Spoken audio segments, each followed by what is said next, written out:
I wouldn't want to talk about knowing when I was trans without talking about knowing when I didn't, like realizing when I didn't identify with the heteronormative. It started with kind of like the playful, like, oh, we're gonna play house. I was always the daddy in the house. Like, it was never me with a guy playing partners or like anything like that. It was always with me and another female. And it honestly started from that young of an age when I realized, like I might be a little bit different. What I realized is that growing up that I really did have an appreciation for an androgyny and non-binariness, and I didn't really have words to articulate what that was. When I first started looking into transition, first of all, let me say that I didn't feel at first that I had any right to transition, that my perception of what trans people were, I thought that only very masculinized butch lesbians could ever pass as males, and because my features were very fine and delicate and my voice was light and I was little, I could never be trans. I didn't understand there was help through hormones to help you identify as yourself. We can still be shaped by the wider culture's understanding of gender roles and of what gender means in the first place. But we make more, perhaps, of a concerted effort to move beyond the simple binary of male and female. It's weird because now that I think back on it, I identified as a lesbian, or what I thought I identified as was a lesbian back then. But even still, I never really fit in 100% with that stereotype. I was cool with lesbians, like, don't get me wrong, but most of my friends were still straight people. Like, it just, something was still amiss. I had the clothes right. I had the liking girls part. I for damn sure had that right. Just something else just was missing. Something was awry. I didn't know anybody that was gay or trans growing up. It was just all celebrity and public figures. But never did I see negativity, and never did I feel any reservation to suppress that in myself. So as a bio female, when I was 10 years old, I felt absolutely no qualms about kissing a 10-year-old girl. It was just natural. It was what was natural to me. So I never really cared much about what people thought. I came out as a lesbian when I was in 8th grade, and I dated girls up until junior year. The programming starts at infancy. And I mean programming from the way you are, the way you speak, how you move, how you act, cultural-wise, all that is programmed. To deprogram yourself and to be open-minded, that takes a lot of strength in a human being, because then that means you can't judge. So I would say my family was very accepting. I remember my mother said when I was like 12 or 13, I don't care what any of you are, if you're gay, I will love you no matter what. And when I look back on it, I thought, I wonder if she like sort of telegraphing to me, don't worry, I got your back. Ever since puberty, I've had body dysphoria. I just didn't know it was body dysphoria. I didn't know that there was a word for it, but I hated my chest. I still hate it to this day. They are the two demons that live in my shirt. I despise my chest, and I always have. It sucks to wake up and hate something that you see in the mirror, and then you have to project yourself to the world, you know, with that hatred of something about you. You know what I mean? So it kind of changes how you carry yourself. There were all these pieces of a puzzle that were kind of laid out in front of me, and then they all just kind of came together and like made this picture. And one day I literally just popped up and I was like, holy, like, I'm trans. That's the answer. I don't identify with females. Like, I'm not a woman. That's why I don't like any of the like womanly things. That's why when I was in school, I used to say, when people call me Jamie, I felt like they were talking to somebody else. I do not respond or like being called she or honey or sweetie or any sort of infantilizing words. And for me, she is infantilizing because it's such a tiny part of who I am. You know, ways that I feel feminine, almost never. There's a lot of things that are happening in our world all the time, and we like things to be very clean-cut, neat and easy to process. But when we come down to it on an individual level, when we think about people individually, that they're not neat, that they're not so clear-cut.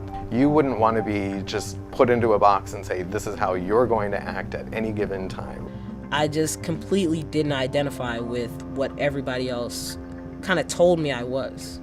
And I realized myself, okay, I'm not supposed to be in this body. That's why I have to do something about this to fix this and to make myself on the outside who I identify as and who I see myself as and who I want to be on the inside. There's tremendous pressure to choose a gender, but in having the courage to say, well, maybe I don't even want to be forced into one particular box or another, that person then helps the rest of us to question why the boxes exist in the first place. I was in Atlanta in my apartment at the time with my girlfriend. Me and my mom were close. We've always been close. Even when I lived down there, we spoke on the phone at least once a day. And since I realized I was trans, I didn't feel right coming out to anybody else until my mother knew. I can't have her hear it from somebody else. So I sat there and answered the phone, and immediately I started crying. Just bawling, crying. My mom's like, "What's wrong?" And I told her, I was like, "I have something to tell you, but I don't want you to be ashamed of me. Like, I don't want you to be embarrassed." And she said, "What is it?" And I was like, "I'm trans, like I'm transgender." And she was like, "So why are you crying?" And I said, "Because I don't want you to be ashamed or embarrassed of me." And she said, "Have I ever been ashamed or embarrassed of you?" And I was like, "No."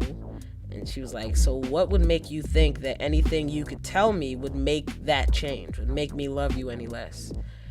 And those words that my mother said to me, I will take that to my grave. That is the nicest thing and the most loving thing that my mother has ever said to me.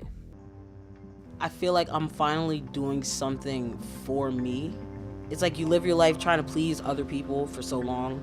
And that's what I did when I was like jumping in and out of relationships. I was just trying to be this person's type, trying to be that person's type, and make them happy and make sure that you know, they felt this way. And now it's just like, I'm happy because I'm me. Like, I'm happy because I'm making myself happy and not depending on someone else to do that. My experience of talking with people of trans experience is that it is nature, that they were born in the wrong body, and how difficult must that be for someone, and then how liberating must that be to stand in who you are, not to change, but to own who you are. You're changing your body. I spent 24 years living as a female, you know what I mean? So literally I have to learn every day about my body and how to live in this body and how to be comfortable in this body with all of these changes, with the acne. I didn't have acne when I went through puberty the first time. I wasn't that kid. I always had nice skin. So now I'm breaking out, and that's a thing. But you deal with it because it's getting me to where I want to be. You know what I mean? So it's all worth it. The sticking myself in the thigh every 2 weeks, the acne, the constant, relentless horniness. You know what I mean? It's all worth it because it's bringing me to where I want to be and where I know I should be as a person. There needs to be more, whether it's thinking of things as far as a spectrum or considering things from the idea of plurality, that there can be more than one option simultaneously present in a person. That's the thing that people sometimes have a hard time wrapping their mind around, but over time become more fluent with that kind of language. Native Americans call it two-spirit, that we're all two spirits inside, that we are both male and female. And people embody that in a lot of different ways, or don't, or aren't even aware of it. I don't look at being born female as being like a birth defect, or, you know, being something that I should be ashamed of, or like, you know, when I reach a certain stage in my transition, something that I should hide from people or try to forget about myself. I feel like everybody's born into like situations, or everybody's born and they have to go through life, and, you know, they acquire these burdens, whether they're emotional or mental or whatever else. And I feel like your bout in life is to overcome those burdens, you know, and to get to be the person that you were meant to be, and, you know, your best person and the best version of yourself. And I feel like that's what I'm doing. You know, it's just mine is physical, whereas other people's, you know, maybe mental or emotional. I'm grateful for the fact that I got to make this documentary, because if we would have never gotten the chance to make it, I honestly don't think that I would be on testosterone today. And right now, being on testosterone, even though it's 5 months, I don't remember the last time in my life that I was this happy with myself and you know, what's going on with me. So I guess that says a lot.